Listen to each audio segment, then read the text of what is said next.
Hey everyone, Livy here, back with another video. As you can see, we're still under the Christmas tree. It is about to go away soon, but this is currently the only place right now where I can film at night because it gets dark so soon where I live. But anyways, not important. What is important is today I am doing a VR to a Riffle in Time, and the tag in question is the 5 tarot deck challenge. Now, this tag has actually been around for a little while now, and I've watched a couple of people's videos, but not really because I've been trying to catch up. I'm trying to catch up on a lot of stuff. I'm kind of behind. I'm definitely behind on tags, which is why you're seeing this video now when, again, it came out a few months ago. So, yeah.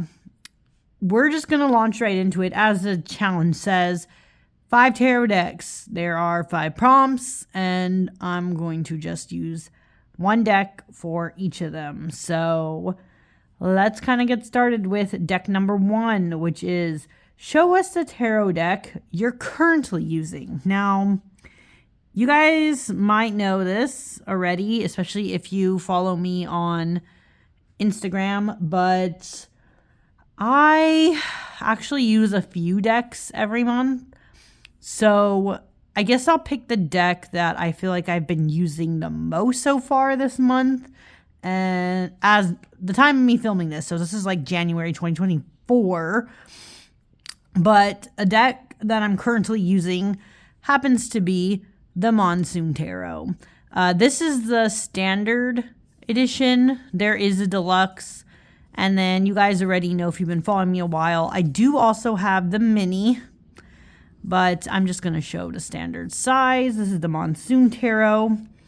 I love this deck. This is a deck that I've been using since, when did I get this? It was, I think in 2022, but I've always had like moments with it since.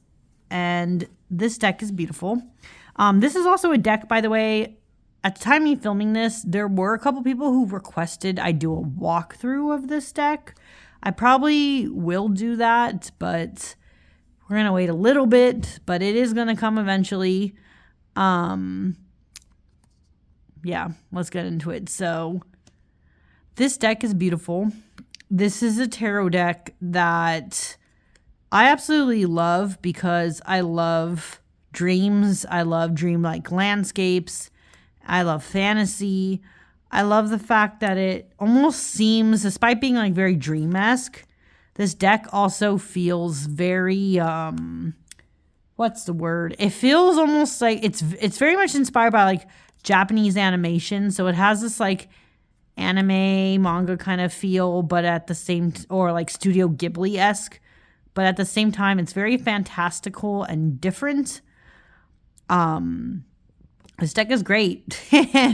There's not, I mean, again, if I actually do a walkthrough, like giving all my thoughts and feelings and such that I have since I've worked with this deck and how I feel it works as a deck, I'll go a little bit more in depth into that, but I don't know what it is. I noticed since last year, I do use this I'll just use it randomly throughout the year, but I've been really called to use it like mainly in the winter. I don't know why. Maybe it's just because it has, I don't know if you guys can tell with the lighting, but even with that, it has like this very like grayish blues, greens, or like whitish, like vibe in a lot of the cards. So I don't know, it just feels like the winter time to me. So yeah, I guess I've been called to use it more this time of year, but this is the Monsoon Tarot, and this deck is just so good. So I'm excited, and I'm also glad actually that I have the standard edition now. For the longest time, I only had the mini Monsoon, and I was obsessed with the mini because it is like literally the perfect size to take anywhere and do any readings with. But The standard is nice to see the images bigger. So yeah, Monsoon Tarot. Number 2 for this tag is show us your last 5-star tarot deck. So I guess like 5-star obviously to you, because isn't that subjective, 5-star? I will apologize a little bit in advance because the deck I'm about to show is currently out of print, but my last 5-star tarot deck has to be this one.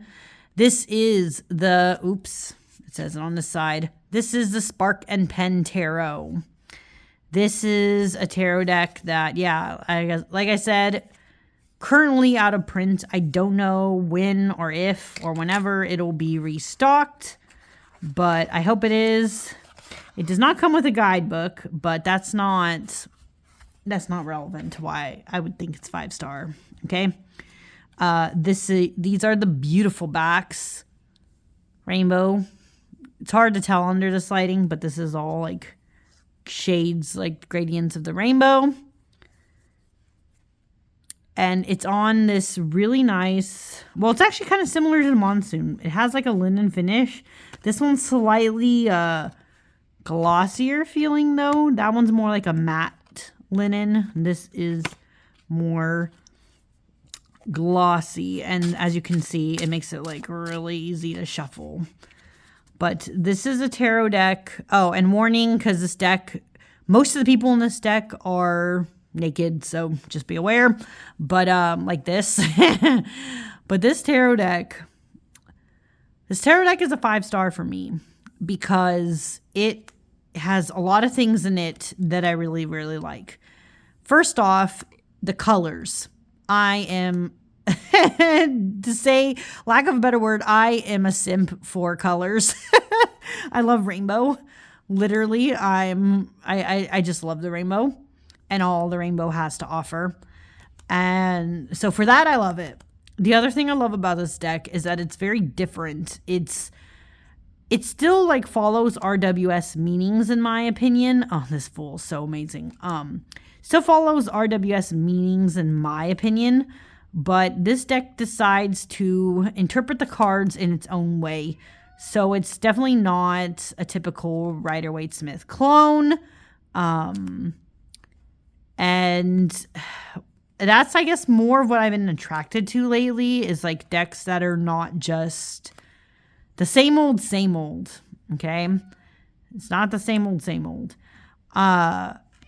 And so for that reason, I'm just really drawn to this. But also just, again, like having, I guess, linen cardstock, being simple but effective makes it 5 stars for me because it just feels so, I don't know, it just feels so right in so many ways. That I just love it, okay? It's just a 5-star to me because it's so good. And it's one of those decks that I just feel like is always going to be in my collection just because of just how special and interesting it is. So yeah, this is the Spark and Pen Tarot. Again, I hope it becomes more popular. Like I hope the creator decides to start doing another printing of this. But for now, it is out of print. So I'm sorry, but yeah, Spark and Pen. And also, I don't know if you could tell, my cat is crying. She will not shut the heck up. So give me 1 minute and then I will be right back. Sorry, back. Hope she stops crying for now. Anyways, we're going to move on now to prompt number 3, which is show us a tarot deck you keep putting off using and you need help making yourself use it. Okay, I know exactly which one this is. And if you've been following me a little bit, you might also know.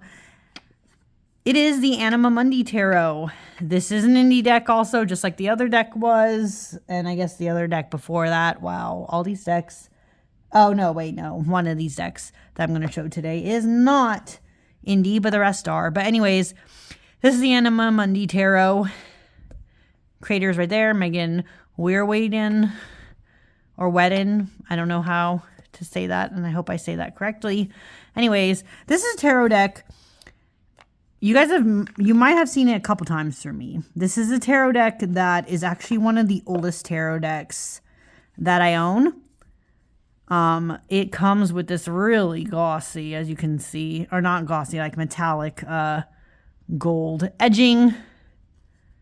These are the beautiful backs. They are very beautiful. You can see there's like flower motifs in there. And this cardstock is also a linen. That's so funny. Most of these are. This cardstock's also linen. And I actually really like the linen on this one. This is probably like one of my favorite linens. I don't know where the creator produces this, but I like this linen a lot. And this is a deck. The reason why I keep putting off using this, I think, is just like, I don't know what it has been lately. Maybe in the past like 2-ish years, because again, this was one of my oldest tarot decks. So there was a point in time where this one, and along with like the Raven's Prophecy, Tarot of the Divine, they were amongst my oldest tarot decks. And I only had these, right? And so there was a time where I was using this a lot more. Maybe not as much as like the Raven's Prophecy, of course, or even, I guess, Tarot of Divine. But I would use this quite a bit. But for some reason, within the last, I guess, 2 years, I would say, I have not been as drawn to use it. And I cannot think of why. Like, well, okay, no, I have a couple theories, and I think I have talked about them in other videos. Like, one of the reasons why I've been having a hard time with this deck is that I realized, except this card. I was about to say something, and then I was like, wait, except this one. I realized, one, that I do have, like, I like animal decks, but I'm not always wanting to use them. So besides this card, this deck is mainly animals or pips. And I love this High Priestess, though. So good. It's hard to tell in this lighting because it's like dark, but these are pomegranates down here. Anyways, yeah, I haven't been wanting to use, I guess, as many animal decks. Or if I do go to an animal deck, I notice I'm not gravitating towards this one. And I think part of the reason why is, as you can see, part of this deck is very pippish. And it's animals. Oh, this card's always so sad. And I think another reason why I haven't been drawn to use this is that you could probably notice a theme here. This deck is very dark. Like, the backgrounds and stuff range from, like, a dawn or dusk situation to, like, literally pitch black at night. And so that's not always my vibe. So I guess this time of year, like early January, but this moon card is beautiful. I guess this time of year, January, this would be a time to take it out, but I'm like, no, I want to use this other deck. And then I just don't pull this out. So I guess I do need help making myself use it more. I just can't think of when when I'm going to use it more recently because, I just have other decks right now that I'm like really jiving with more than the Anima Mundi, but maybe I don't know, maybe it'll have a renaissance again. Who knows? But yeah, I kind of need some more help to bond with this one again, but this is the Anima Mundi Tarot. On to number 4 now. Number 4 is show a tarot deck you feel is very underrated on TarotTube.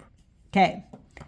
I really had to think about this one. I really had to look at my collection, see the decks I have, think, have I seen this deck very much?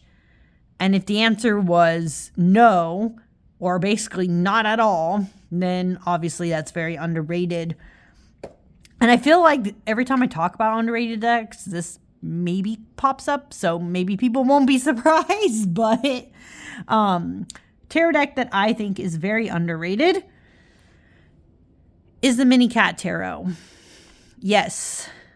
Oh, This deck is so stinking cute. But this is Mini Cat Tarot. This is by Rachel Lou. This deck is on Etsy. This is the revised edition. Apparently there was another edition. I don't really know what that was like, but this is the only one I've ever known. As you can tell probably by the shape of this box, this deck is square. So this is not always something that I feel like people would maybe like to use, but oh, and it has a little guidebook. I always talk about this. It has a little guidebook, but it's not really, as you can see, it's mainly like keywords. So this might not be everybody's jive, but the reason why I think this deck is very underrated is because, well, one, a lot of people like cat decks. So why wouldn't you like this? Another reason why it's underrated is like I literally don't see anybody else talking about this deck. I have not seen anyone. Well, if you guys have, please point me in the direction of who else appreciates this deck. But I have not seen anyone else really with this one, and that's really odd to me. But these are the backs. So cute. They not completely reversible, but you could reverse. You know what I mean? Like. Does it really matter which cat is on top? And part of the reason I think this might be underrated is because this deck, even though it has cute, adorable cats in a very cute art style, in my opinion, okay, very cute art style, and this cat is literally, that cat is literally my cat. That is Mocha. She is black and she has a white spot on her chest like that. That's hilarious. Every time I see this card, I think about her. Anyways, not important. What is important is, why is this deck underrated? I think it's because even though this deck is a cute cat deck, cute art style, I don't think people think to get this deck because, well, one, you have to like cats to, I guess, appreciate this deck. And two, this deck might also be underrated because this, as you might be able to tell, is basically an RWS clone. So if you're not a fan of RWS clones, you might not reach for this deck. Also because the creator, I will say this, the creator is in the UK. So if like shipping is like ridiculous for you for wherever you live in the world, I do understand this like deck would be harder to get, but I think this deck should be appreciated more because it is a good, in my opinion, it's a very good RWS clone. It's short, sweet, to the point. It has the images and they're done very cute, and like there's still color to it, and the color is not ugly like the original RWS, in my opinion. And also just because it's cats, how do I explain this? Because this deck is cats, this deck is very how do I explain this? It's very everybody friendly. Let me phrase it that way. It's very everybody friendly because obviously, because they're cats, you don't have to worry, one, about nudity, because some people don't, you know, they don't like nudity in their decks. Like, I'm one who I've talked about that. I'm not going to get into it, but like some people, if you like just showed a card to anybody, like depends on your audience, right? You could show decks with nudity if you're around, I guess, other adults. But like if you wanted to read for others, or even like maybe even read professionally, this is pretty much a safe choice, right? Because you don't have to worry about that.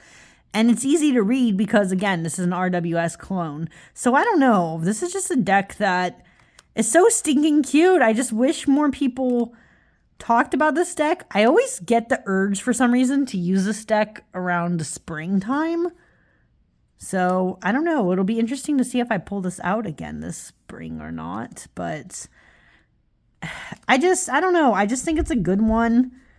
And, oh, and by the way, the cardstock on this deck, I don't know what I don't know what it is. It's somewhere between, it feels somewhere between like being gloss and matte. But no, I think it's like, it probably is a gloss, but it is the lightest of glosses. So it just feels really smooth and it's very bendy. So even though it's like a square shape, if you were like a riffle shuffler, you could probably shuffle this. Very flexible. So yeah, this is the Minicat Tarot, the revised edition. And it's too underrated and it needs to just be spotlighted a little more, in my opinion. So that is that of that. We're going to move on now to our last prompt, which is number 5. Show a tarot deck you think everyone should have. Now, here's the thing about this. I actually believe more that there will probably not be a tarot deck for everyone. There is none. There's no universal one. Because everyone just has very different opinions on tarot and what they like and what they don't like. And even if you like, for instance, okay, some could argue, well, you could say everybody should have the regular RWS. And I could tell you, no, right? No, because not everybody likes the original artwork of the RWS. Or some people could say, oh, I think everyone should have a Thoth deck, and not everybody likes Thoth or Marseille, or you know what I mean? So there's no universal, everyone should have this. Also because everybody's styles are different. Like what kinds of decks you like and otherwise are very different. So this question I feel is very loaded, but I'm going to try to flip the script a little bit with this. Well, not completely flipped it, but let me explain. A deck that I think everyone who likes the idea of exploring the more shadow side or reverse meanings of tarot cards, and or really likes to look at, like, wants a tarot deck to study with, like character study specifically, or even, I guess, court card study with, I think that deck that everyone in that case should have, interestingly enough, is this one. This is the Disney Villains Tarot deck and guidebook. This is an Inside Editions deck. This is mass market. This is the one mass market deck I'm showing in this video. US retail price is right there, $24.99. And the reason why I think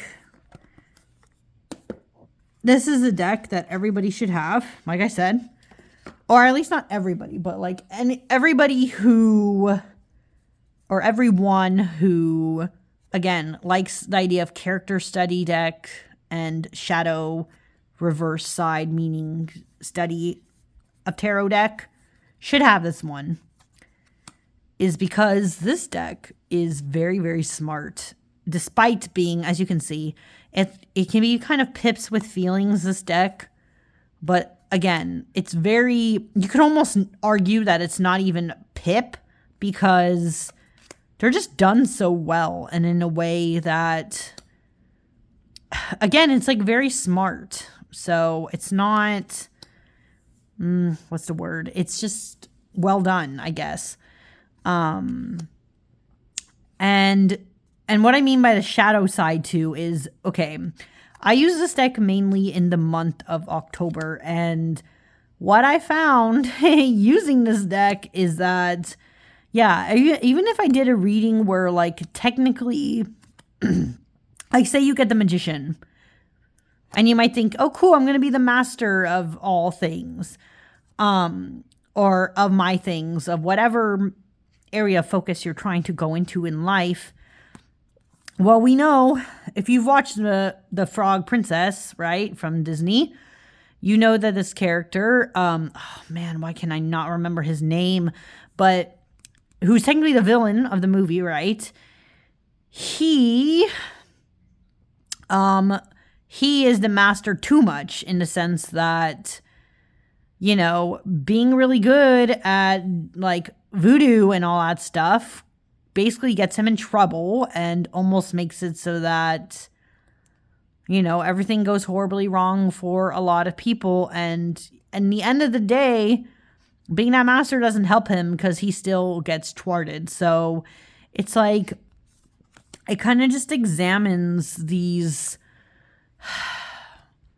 the darker, like the edges of things. Like if you take each card meaning to the extreme, I feel that's what this deck really depicts and is good at showing you. So sometimes it's like, for instance, this card. So this is the 6 of coins, 6 of pentacles.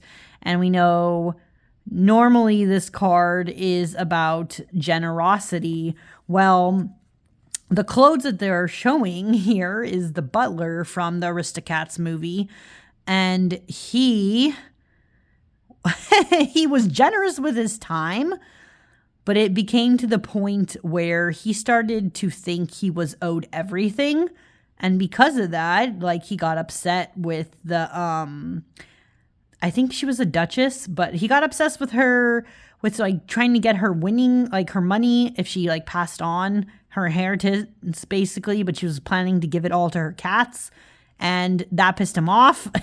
So he took it to the extreme, right? Like he literally tried to like send the cats out into the wild, So it's like showing people can be generous to you and then you think you're owed everything. You know what I mean? So that's what I mean. It's kind of like this deck is really good at showing the darker sides of each card.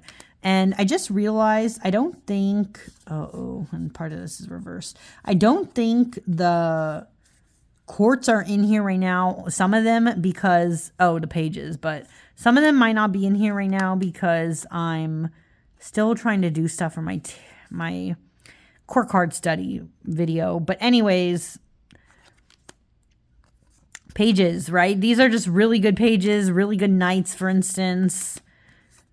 And see him again. This is him, Knight of Coins. He worked so hard, but in the end, was it really seen as great? Well, no. So what did he do? He played the long and slow game of trying to win her inheritance, basically, and then took matters drastically into his own hands. So this is what I mean. It's like, this deck is just really good. Oh, and see, even this Knight of Cups, my God, freaking Gaston. Right? The Charmer taken to the extreme and the dark side of being like just a total prick. It's like, it's just so good. It's so good at showing that aspect. So for that reason, I think this is a great deck to have just so you could explore those meanings, especially if you were also interested in more reversed meanings of cards. I mean, I don't always leave in cards reversed in my deck, but it's good to know and to understand those shadow aspects of cards because, again, not every tarot reading is happy-go-lucky fluff, and you need to be able to interpret different meanings to some of these cards. So yeah, this is a deck though that I think is great otherwise, and that's why I think a lot of people at least should have it. Well, there we go. That is all for today. I'm going to end this video here because I'm also very tired, and yeah, I need to get ready for bed. Oh my God. Tomorrow is Friday. Okay. I gotta go. But I hope you guys enjoyed my choices for this. And I do have more tags to do, so I might see you guys next time with one of those or my other, like I said, more my card stuff. So I'm going to leave now. Bye.